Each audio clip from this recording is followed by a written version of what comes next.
Okay, so I'd like to praise the Lord and join me in praising God kasi latest part of the week, sabi ng weather forecast, rain will come up to the weekend. Yes. Pero Friday night, nag-pray kami ni JV, Lord, give us sunshine on Sunday. And praise the Lord, andyan si Haring Araw. Amen. Kaninang umaga nga, nung umaaraw na, sabi ko, dinidinig ng Panginoon Diyos ang panalangin ko, kailangan ko yata manalangin pa. No? Para kasi, habang may open heaven, sasamantalayan ko na. So, nag-pray ako kaninang umaga. Natanong nga na asawa ko, ano pinag-pray mo? Anyway, I'd like to thank the Lord. Okay, are we sharp today? Bawal lang slow. Okay? Kasi, mayroon ako natutunan bagong commandment. Okay. Sabi noon, thou shalt not eat salt. Tanong niyo kung bakit? Because it is asin. Yung mga hindi natawa, parang slow Okay. At least alam mo kung sino slow ngayong umaga. Because it is asin, di ba? Kaya bawal. Asin eh. Anyway, let's go to God in prayer. Parang delay. Okay, let us pray. Dear Heavenly Father, Lord, thank you again for the nice weather, Lord. Binigay niyo po sa amin, Panginoon Diyos, this Sunday, so that we can comfortably come, every Christian's, Lord God, today, can comfortably come and worship you, Lord. Father, we pray a special anointing of your Holy Spirit in our message this morning. Open our hearts, Lord. Open hearts this morning, Father God. Open the eyes of our hearts, Lord. Maraming salamat. In Jesus' name we pray. Amen. So, last Sunday, anong pinag-usapan natin? Spiritual maturity. Okay? So, ang pag-uusapan natin ngayong umaga is something that contributes to our hindrance towards sa ating paglago o paglaki bilang isang Kristiyano. Okay? So, ang pag-uusapan natin ngayon is how to stretch our faith above your circumstances. Okay? Yung mga circumstances, ito yung mga nangyayari sa araw-araw natin pamumuhay. Bilang Kristiyano, minsan may mga dumarating sa ating circumstansya na masasabi natin minsan nakaka-apekto sa ating pananampalataya. Pero purihin ang Panginoon Diyos sa binibigay niyang kalakasan sa atin, sa lakas ng banal na Espiritu, at sa pananampalataya na rin na binibigay ng Panginoon Diyos sa atin, sa magitan ng kanyang mga banal na salita na atin natututunan, na pagtatagumpayan natin. Okay? Yung mga sirkumstansya. Problema, hindi natatapos. Yung mga circumstances na nangyayari sa buhay natin, may dumarating na naman na bago. May bago na naman tayong haharapin na problema, situation, sa trabaho, sa negosyo, sa family relationships. Di ba? Or tayo ay natitisod. Di ba? Sa ating, minsan bumibigay tayo sa temptations. So, ito yung pag-uusapan natin. Kailangan natin to stretch our faith above the circumstances na nangyayari sa ating buhay araw-araw. Amen? Sige, so ang ating teksto ay kukunin natin sa John chapter 5, verses 1 patuloy. Ang title ng story na yun is The Healing at the Pool. Okay, so let's read. Sometime later, Jesus went up to Jerusalem for one of the Jewish festivals. So merong occasion sa Israel. Now there is in Jerusalem near the sheep gate a pool which in Aramaic is called Bethesda or Bethsaida, and which is surrounded by 5 covered colonnades. Here a great number of disabled people used to lie, the blind, the lame, the paralyzed. So dito, nag-gather yung mga may kapansanan. Kasi sa verse 4, wala dyan. Sa verse 4 kasi, ang belief nila is, whenever the water moves, kasi gumagalaw minsan yung tubig, their belief is that there's the presence of the angels are there to heal. Okay? So yun ang kanilang belief. Pero wala na ngayon itong ano na to itong Bethsaida na to natuyo na no? In fact, nung pumunta kami in Israel, di na nga namin pinuntahan kasi nga sabi tuyo na. Okay, in verse 5, one who was there had been an invalid for how long? 38 years na invalid siya, or ano ba tawag doon? Paralyzed. When Jesus saw him lying there and learned that he had been in this condition for a long time, he asked him, "Do you want to get well?" "Sir," the invalid replied, "I have no one to help me into the pool. When the water is stirred, while I am trying to get in, someone else goes down ahead of me." So yun nga, di ba? So pag gumagalaw daw yung tubig, nakiunahan ng mga may kapansanan sa pagpunta doon kasi nga their belief is the power or the presence of God is there to heal. Okay? So nag-uunahan sila. So sabi niya, lagi siya nauunahan. Kaya hindi siya gumagaling. Okay? In verse 8, then Jesus said to him, "Get up, pick up your mat and walk." At once the man was cured. He picked up his mat and walked. The day on which this took place was a Sabbath. Alam naman natin sa Sabbath sa mga Israelita, sa mga Jews, bawal silang magtrabaho. Kahit na dalhin mo lang yung kanyang tampipi, bawal din. And so the Jewish leader said to the man who had been healed, "It is the Sabbath. The law forbids you to carry your mat." Verse 11, but he replied, "The man who made me well said to me, 'Pick up your mat and walk.'" So the man went away and told the Jewish leaders that it was Jesus who had made him well. Okay, so pag-aralan natin, ano ba matututunan natin dito sa ating text this morning. Okay, unang-una, point number 1, be prepared for a change in your life. Okay, kasi as you increase your faith and to be above your circumstances, may mga pagbabagong mangyayari sa buhay natin. Magkakaroon na effect. For the better, of course, I hope. Okay? Now, tingnan natin sabi ni Jesus. Balikan natin. When Jesus saw him lying there, yung 38 years na taong invalid, and learned that he had been in this condition for a long time, he asked him, "Do you want to get well?" Of course, siyempre sasagot niya, oo. Di ba? Pero bakit kailangan tanungin ni Jesus? Do you want to get well? Talaga bang gusto mong gumaling? Kasi tignan natin na 38 years itong invalid o paralyzed. Pero nabubuhay siya, di ba? Nabubuhay siya sa mga tulong. Binibigyan siya ng pagkain, hindi siya nagtatrabaho. Kasi pagka his circumstances change, pag siya ay nakalakad, magpapagbabagong mga magaganap sa buhay niya, di ba? Siyempre, hindi ka nabibigyan ng pagkain. Expectation niya, nakakalakad ka na, nakakagalaw na yung kamay mo, o magtrabaho ka na. Okay? Kasi may mga tao na nakakasanayan na yung sa kanilang buhay, halimbawa, may sakit, kapansanan, parang minsan, ayoko na gumaling kasi may mga benepisyo. Di ba? May sustento ko, pinapadala ko, di ba? May mga tulong. Eh, syempre, pagka nakitang gumaling ka, magaling ka na, o hindi ka natutulungan. Kaya tinatanong talaga ni Jesus, "Do you want to get well?" Talaga bang gusto mong gumaling? Kasi titigil lahat ng suporta sa'yo. Okay? Kaya yun ang purpose kaya tinatanong ni Jesus. Okay, change in life means change in circumstances. Halimbawa, tinanong tayo, gusto mo ba talaga maging disciple ni Jesus? Magkakaroon kasi ng pagbabago sa sirkumstansya ng buhay natin. Diba? Unang-una, kailangan magbago ka ng kaibigan. Kasi birds with the same feather flock together. Diba? Hindi naman pwede magkakaibigan tayo tapos magkakaiba tayo ng hilig. Halimbawa ako, mahilig ako manalangin, tapos siya mahilig magsugal. Pwede ba magsama yun? Hindi, di ba? Kaya ako, medyo magkakaroon tayo dito ng light testimony ko, no? Alam niyo nung araw, nung nasa Caltex pa ako at manager ako noon, yung pinaka-regional manager namin, ganun kami.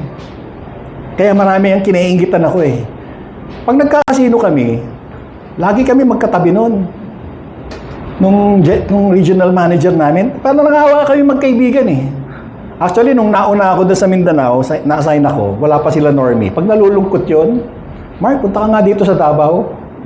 Anong dahilan ko? Basta pumunta ka dito. Pag nalulungkot siya, parang ako yung ano yun, tagalibang. Mag-good time kami doon. Pero nung naging disciple ako, sabi ko, boss, pasensya ka na, hindi na kita masasamahan. Di ba? Nag-ipon ako ng lakas ng loob. I asked prayers. Doon sa nag-study sa akin ng Bible, tulungan mo ko kasi, di ba? Mahirap yun eh. Parang, boss mo yun eh. Tapos hindi mo sasamahan. Di ba? Pero I have to decide. Kailangan magkaroon ng bagong pagbabago sa buhay ko. Kasi I want to get well. Okay? So tayo, kung halimbawa, nahihirapan tayo sa ating pagiging Kristiyana because we are, yung mga kaibigan natin, nadadala tayo, it's time to have to change your friends. Okay? Actually, yun na isang dahilan bakit nung galing akong Saudi, fired up ako noon nung galing akong Saudi, nung nabaptize ako sa Red Sea noon eh. Alam mo, nung wala akong ginawa sa Saudi noon, kundi magbasa ng Bible. Pagdating ko nga dito sa Pilipinas, feeling ko parang kaya ko magpalakad ng pilay eh. Sa sobrang lakas ang anointing ko. Pero ang problema, wala akong kaibigan Kristiyano. Unti-unti, dahil ang kasama ko puro worldly, unti-unti nahatak ako pababa. Kaya nag-backslide ako eh. Okay? Pero praise the Lord, nagkaroon ako ng pangalawang pagkakataon na mamuhay ng matuwid ulit sa tulong ng Panginoon Diyos. Amen? Pangalawa, change the places you go to. Di ba? So pagka tayo ay isang disciple na, dapat hindi na tayo nakikita sa mga lugar na alanganin. Okay? I don't know kung ano yung mga compromises nyo before. Okay? Pero dapat, nagkaroon ng change sa places na pinupuntahan natin. Okay? And, importante, change in character. Okay? Nung nabaptize na ako, pagpasok ko sa opisina, kasi doon lang ako nakatira sa second floor eh. Doon din yung bahay ko eh. Sa opisina namin. Nakatira ako sa planta eh, sa oil depot. Yung may mga tangking malalaki, yun binamanage ko nun eh. Pagpasok kong ganun, morning, good morning. Yung pala, hindi ko alam, pinagchichismisan ako ng mga driver doon. Mga driver ng truck, mga sabi, sister, nakangipi ah. Mukhang hindi inaway ni ma'am. Kasi dati-dati, parang lagi mainit ulo ko. Mas stricto ako masyado sa opisina. Kunti pagkakamali, namumura ko yung mga tao, nasisigawan ko. Pero nung na-born again ako, nung pagka-baptize ko, sabi kasi Sunday ako na-baptize, Lunes, parang masaya-masaya ako. Kasi na-born again ako eh, parang feeling ko na talagang, alam nyo yun, malinis ako, na may bagong buhay na ako, pinanganak na akong muli. In fact, okay, nagkaroon ng pagbabago sa buhay ko. Hindi na ako naninigaw. Diba? Nung sabi nga nung tanker namin, pag nagre-receiving kami, nagdi-deliver sila sa barko eh, di ba? Nagdi-discarga sa mga tangke namin. Minsan, dumating yun, alas 12 ng tanghali. Di isang pa na ako sa barko. Pag akyat ko sa barko, walang tao. Lahat nagkakainan. Pinagalitan ko yung chipmate. Ay ko, chipmate, nag-notice to proceed ka eh. Bakit walang tao dito? Siya, nagla-lunch break lang. Eh di sana nag-lunch muna kayo bago kayo nag-notice to proceed. Sabi ko, umaandar na yung metro. Magsukat na tayo. Hanggang sa naging kaibigan ko yung chipmate na yun, sabi sa akin, na-born na yun, sabi sa akin, sir, ang higpit-higpit mo nun, parang ikaw may-ari ng Caltex. Eh, isip ko, oo nga naman. Dahil ko pa yung may-ari ng Caltex, mas mahigpit pa ako sa may-ari ng kumpanya. So, simula naging kaibigan ko na siya. Sabi ko, Nagbago ako, binago ko na yung attitude ko na kailangan, ba't kailangan maging masyado kang stricto, di ba? Kailangan makita yung patience natin, di ba? Yung tamang ano lang, para bang makita si Jesus sa'yo, di ba? Okay? May pagmamahal, ganon. And change in responsibilities. Alam niyo nung na-born again ako, hindi na lang yung trabaho, responsibilidad ko. Pag may nakakausap akong tao sa opisina, iniimbita ko sa church. Ang daming naging contractor. Minsan nga may-ari ng truck, nabangga yung truck namin, hindi nagpunta sa opisina. Inimbita ko. O, naging disciple. May nagbebenta ng supplies. Inimbita ko, naging disciple. Basta hanggat may pagkakataon ako, invite ako ng invite. Kasi sabi ni Jesus, di ba, go and make disciples of all nations. Kanino niya inutos yun? Sa mga disciples, di ba? Kaya if you consider yourself a disciple, yun ang conviction ko. Disciple ako so dapat gumagawa ako ng disciple. Ang disciple, ginagawa. Paano mo gagawin? Imbitahin mo, sharean mo ng Word of God, studyhin mo ng Bible, ipag-pray mo. Ganun ang paggawa ng disciples. Bibigyan mo ng oras, mamahalin mo kahit na hindi siya lovable. Ganun eh. Kaya minsan sa sisimula yan, medyo suplado. Pero pag nag-study na ng Bible, natuto ng umiti. Kagaya ni JB. Sorry Pero si JB kasi pag binabati, ha JB. Pero ngayon nakikita nyo, beautiful smile, close-up smile na si JB ngayon. Diba? There will be a change in responsibilities. Hindi na lang yung personal mong buhay eh. We have a responsibility na binigay sa atin ng Panginoong Hesus na dapat nating gampanan.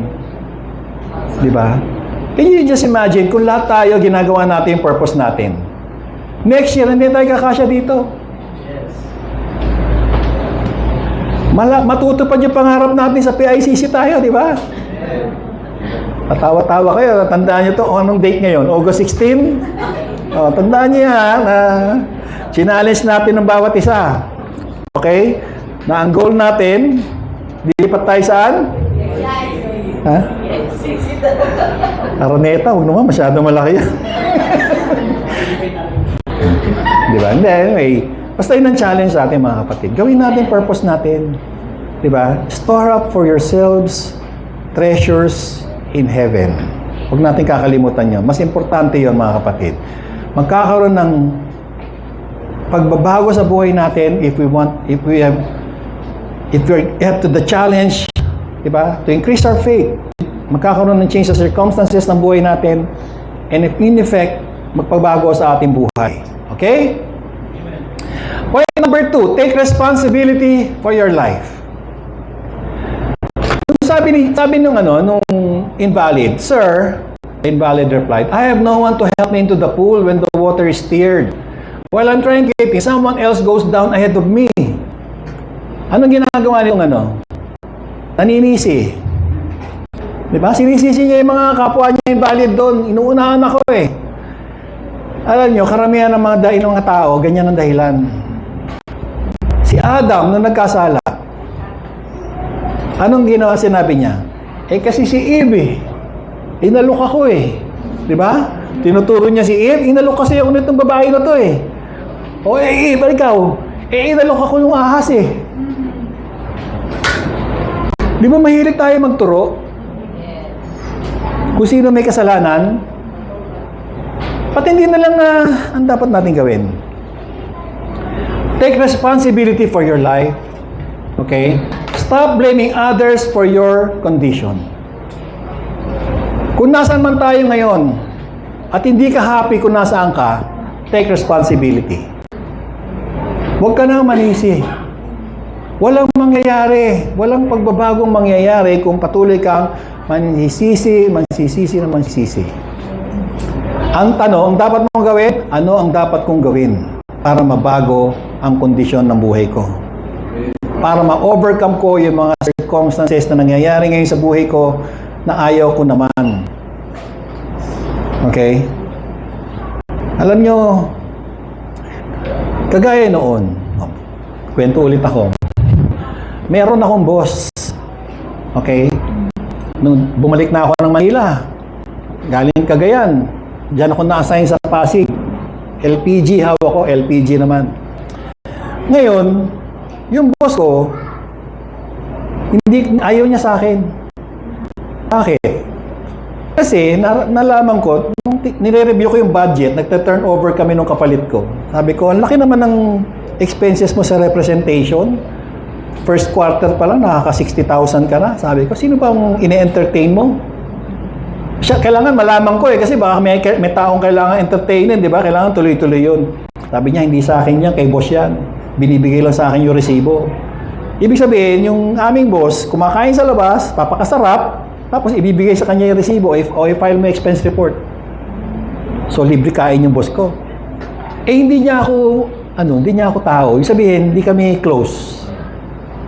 Alam niyo, pag-report ko ng Makati, nakangiti pa ako. Sabi ko, boss, reporting for duty. O sabi niya, sara mo yung pinto. Bakit, boss? Alam mo, sa totoo lang, ayaw ko sa iyo eh. Ganon ang bungad sa akin. Sabi ko, pinausap ko ngayon yung, kasi dyan, na-promote na yung aking ganon na regional manager, naging general manager na. Nagsumbong ako. Sabi ko, boss, anong ginawa mo na to? Ayaw pala sa akin ng boss ko dito. Bakit dito mo ako nilagay? Sabi niya, alam mo na yan, kaya mo i-manage yan. Kaya mo yan, sabi sa akin. Alam mo, talagang pinapakita niya sa akin na hate niya ako. Magkausap pa kami sa telepono. Nagsasalita pa ako, binabagsak na akong telepono. Tapos, appraisal boss, ito yung mga nagawa ko. Okay na yan, huwag natin usapan yan. Yung mga hindi ko pa nagagawa, ito, nagawa mo na ba ito? Di pa, ito pag-usapan natin. Grabe, para ako nasa oven. Di ba? Nung nag-retire na siya, bumisita sa planta. Kaya gagawin dito. Nag-iisip ngayon ako, pagkakataon ko ng gumanti. Hindi ko siya papansinin. Deadmayin ko siya. Pero nangusap sa akin, Holy Spirit, hindi, wag. Pakitaan mo pa rin ang mabuti. Nung dumating siya, boss, kamusta ka na? Diba? Parang, tapos malaman-laman ko. Tinanong niya ako, saan ka pa nga pala umaatin? Sabi ko ba sa Makati, sa may City Motors Building, magkalapit lang pala tayo ng church, doon lang ako umaatin sa tabi. Lub-lub ko, Kristiyano pala to. Hindi ko lang masabi sa kanya, Kristiyano ka pala, ba't mo ako ginaganon? Diba? Pero, minsan, sa situation natin, di ba, ang gagawin mo na lang, ginawa ko na lang doon, pinagpe-pray ko na lang, Lord, bigyan mo pa ako ng lakas ng loob, di ba? Bigyan mo pa rin ako ng, na wag akong magsawa sa trabaho, kasi ang bigat na talaga ng pa ako pumasok. No?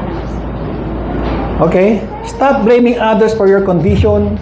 Okay? And then, just continue to, di ba? Stay close to God. Okay? Learn to accept your mistakes and trust God to turn around your situation. Magtiwala lang tayo sa Panginoon Diyos. Okay? Na hindi doon natatapos yun. May tinuturo lang sa atin ng Panginoon Diyos. Sometimes, di ba? God is teaching me that time to persevere, to call out to Him more. Sometimes God is calling us to be humble. Di ba? Just, lagi lang natin examine yung sarili natin pagka meron tayong mga situation na hindi magandang nangyayari sa buhay natin. Ang lagi natin tanong, Lord, ano ba yung tinuturo mo sa akin? Para hindi ka na magtagal doon sa sitwasyon na yon.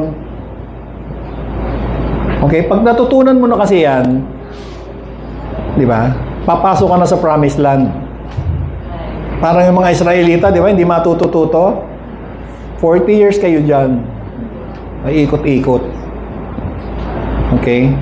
Learn to accept your mistakes. Kung nagkamali ka, Diba? Wala ka na magagawa. Nandun na yun eh. So, anong gagawin mo?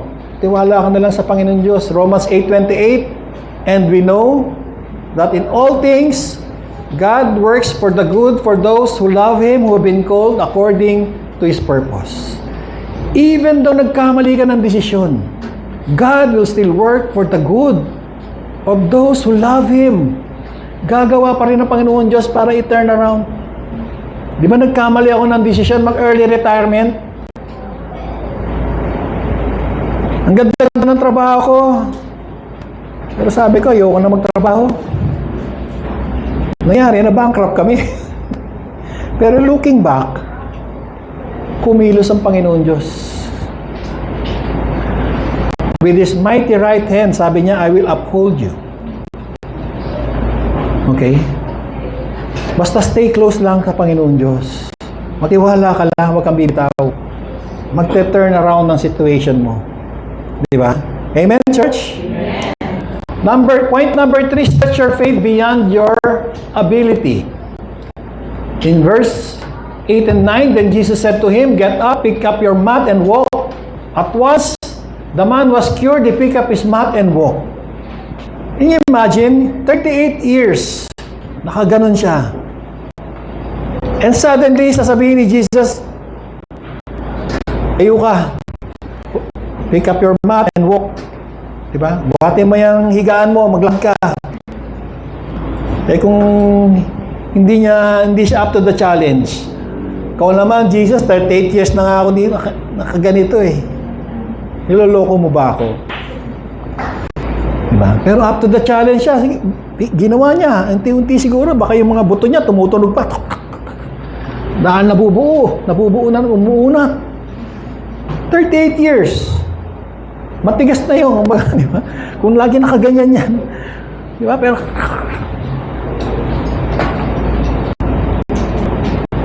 sometimes God expects us to stretch our faith beyond our ability. Kailangan natin mag-effort. Di ba? Take effort in your faith. Hindi pa pwedeng pananampalataya lang, kapatid. Kailangan nating magbanat ng buto. Kagaya ng ginawa nitong invalid man. Di ba? Nagbanat siya ng buto. Binanat niya yung buto niya. Di ba? Ang kayamanan, hindi yan nakukuha sa jackpotan. Hard work and perseverance and trust in God. Pinaghihirapan yan. Di ba? Hindi yan basta parang bayabas na hintay mo mahulog, kagaya ni Juan Tamad. Kailangan mo magbanat ng buto. Hard work, perseverance, and trust in God. Diba? Yan ang magbabago sa circumstansya natin, mga kapatid. Huwag kang naaasa sa tumama ka sa loto. May mga bumibili ba sa atin dito ng ticket? Pag nanalo kayo, huwag niyo kalimutan, ha? Joke lang. Lumingon kayo. Sa paligid nyo. Alam nyo, itong church na to, this is a stretch of our faith.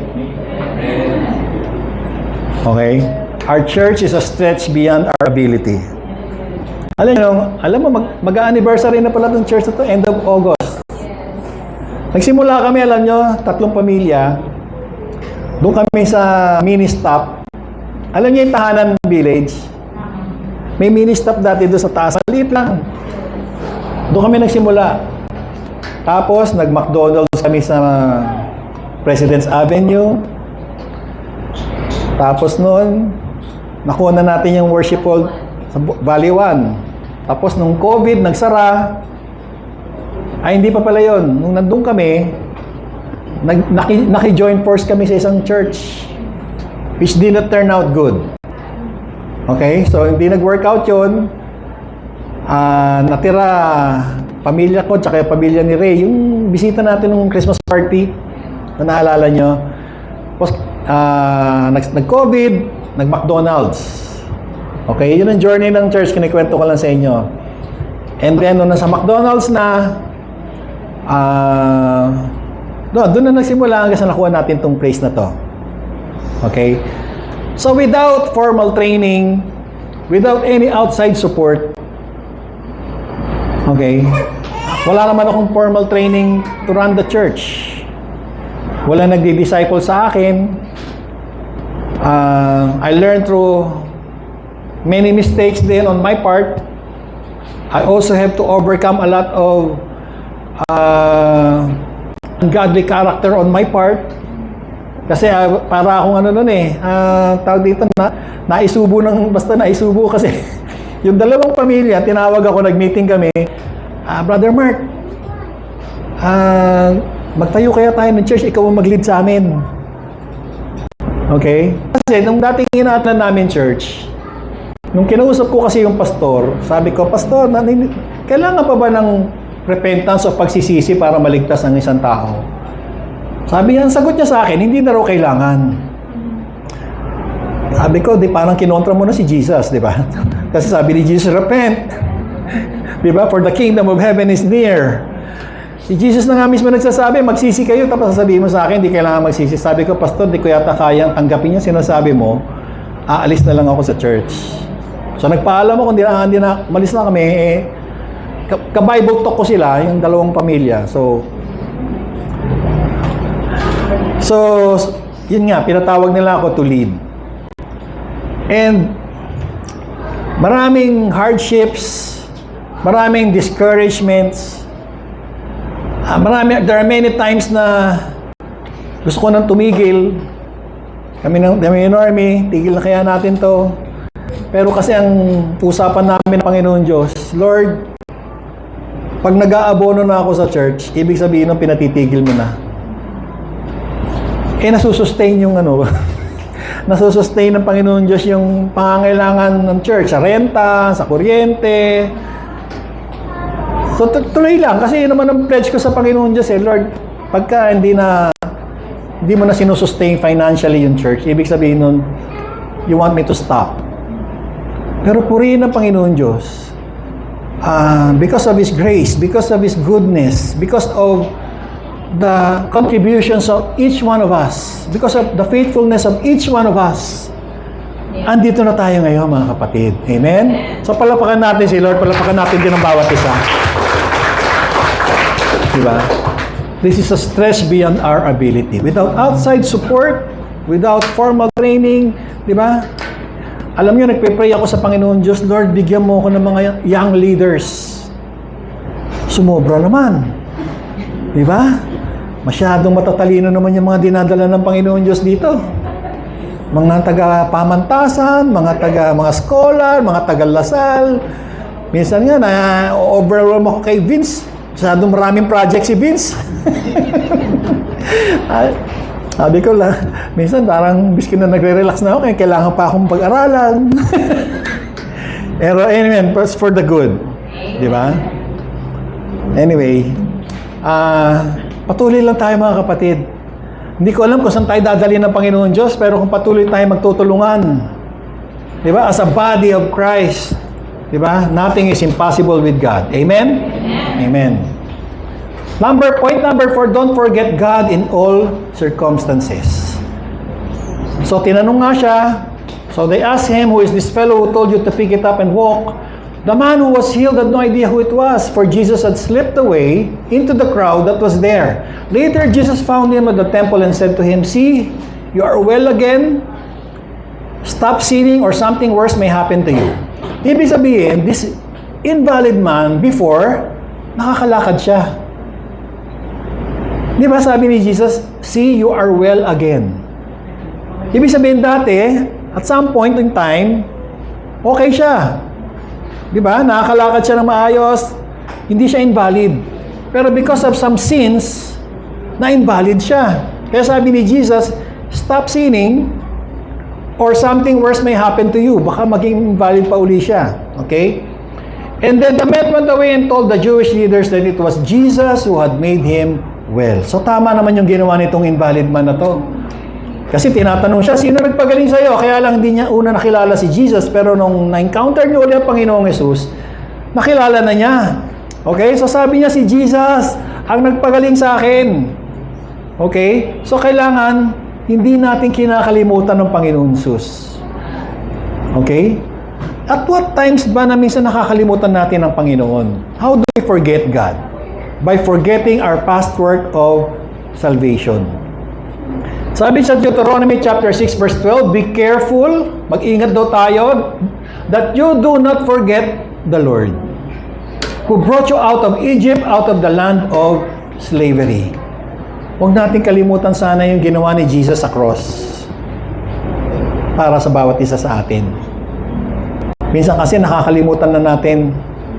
Kaya nga tayo nagko-communion every Sunday para mapatuloy na nagiging soft yung heart natin to remind us that Jesus died at the cross. He offered His body, His precious blood to redeem us from our sins. Sana wag natin makalimutan yon. We owe it to Jesus. We owe Him our salvation. Okay? Number 2, by believing the devil's lies instead God's word. O, di ba napag-aralan natin to? Mas pinakikinggan natin yung mga bulong ng kaaway sa atin, imbis na yung mga pangako ng Panginoon Diyos na nasa Biblia. In Jeremiah chapter 13, verse 25, this is your lot, the portion I have decreed for you, declares the Lord, because you have forgotten me and trusted in false gods. Even yung mga Israelites, pagkatapos silang palayain from slavery sa Egypt towards Promised Land, ano nangyari? They have still forgotten God. Nakalimot pa rin sila sa Panginoon Diyos. Diba? Isang tao talaga marupok, diba? Daling lumimot. So, mag-ingat tayo, be careful. Oh, be careful, baka man yung camera. Diba? Be careful. Huwag tayo makinig sa kaaway. Okay? Mga bulong ng kaaway. Kung meron ka something in your heart, ilabas mo. Something against me, ilabas mo. Napag-uusapan yan. Brother Mark, minsan, feeling ko, pinatatamaan mo ako eh. Pinapersonal mo ba ako? If you're feeling na parang para sa iyo yung preaching, hindi ko naman sinasadya yun, kapatid. Alam niyo ba kung paano ako mag-prepare ng lesson? Yung mga ad-lib, hindi ko pinapractice yan. Ang pinapractice ko lang itong mga babasahin kong scripture, pero kung ano na ilalabas sa bibig ko after that, it is the Holy Spirit speaking to you. Hindi ko mini-memorize yung mga sinasabi ko na to, yung ad-lib. I just, Lord, ko nang bahala ko na sasabihin ko. Diba? Kaya kung tumama sa'yo, ibig sabihin nun, God is speaking to you. Okay? Huwag mong personalin. Okay? So, alam na natin kung paano yung kumalawang kaaway, napaka-sinungaling niya, is the father of all lies. Kaya mag-rely tayo sa salita ng Panginoong Diyos. Because God is faithful. Okay? Number 3, by going after other lovers. In Hosea chapter 2 verse 13, sabi ni God, I will punish her for the days she burned incense to the Baals. Baals yung mga Diyos-Diyosan ng mga ibang reliyon noon. She decked herself with rings and jewelry and went after her lovers, but me she forgot, declares the Lord. Pagka umasenso ka na, okay, pag nabibili nyo na yung mga gusto nyo, sana huwag natin kalimutan ng Panginoon na nagbigay. Diba? Tendency kasi minsan mas mamahalin mo na yung material na bagay, okay, kaysa sa Panginoon Diyos na nagbigay. Sabi niyan James, friendship with the world is enmity against God. Yung masyado mong minamahal ang mga makamundong bagay, yun daw ay parang kaaway ka ng Panginoon Diyos. When you embrace worldly things, sabi doon, it is spiritual adultery. You're committing adultery spiritually. Because you're going after false gods. Diba? Parang ginodiyos mo ang pera, ginodiyos mo mga material na bagay. Enjoyin lang natin mga kapatid, pero wag nating Diyosin ang pera. Diba? Masarap naman mabuhay ng komportable, diba? Nang may pera tayo. Pero wag natin Diyosin. Okay? Pasalamatan na lang natin ang Panginoon Diyos sa mga blessings na na-enjoy natin. But unahin natin lagi ang Panginoon Diyos. Bago ka matulog, huwag mo kalimutan magpasalamat. Bago ka matulog, huwag mo kalimutan humingi ng forgiveness. Okay? Para lagi malambot ang puso natin sa Panginoon Diyos. Okay? Number 4, by forgetting God after receiving His blessings. Ito na pala yun. Sa Hosea 13:6, when I fed them, sabi, they were satisfied. When they were satisfied, they became proud. Then they forgot me. Kaya imaginein mo, yung mga Israelita, masaya-masaya kumakain. Di ba? Busog na busog. Kalimutan na ang Panginoon Diyos. Kaya nga sasabi ko sa inyo, pag kami nabubusog, Lord, salamat, nabusog na naman kami. Di ba? Pinapractice namin yun. Pag kumakain kami ni Normie, Lord, salamat, nabusog na naman kami. Di ba? Para hindi namin nakakalimutan ng Panginoon Diyos. Practicein nyo rin yun. Pag kumain kayo sa buffet. Di ba? Okay? So, yun yung 4 na bagay. And lastly, ito na yung challenge. Okay? Let's stretch our faith through Jesus. Okay? Kasi walang imposible sa Panginoon.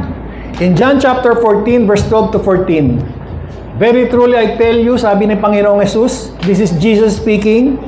Nagsasalita si Jesus sa atin. Sabi niya, very truly I tell you, whoever believes in me will do the works I've been doing, and they will do even greater things than this, because I'm going to the Father. And I will do whatever you ask in my name, so that the Father may be glorified in the Son. So you may ask me for anything in my name, and I will do it. Naniniwala ba kayo sa sinasabi ni Jesus?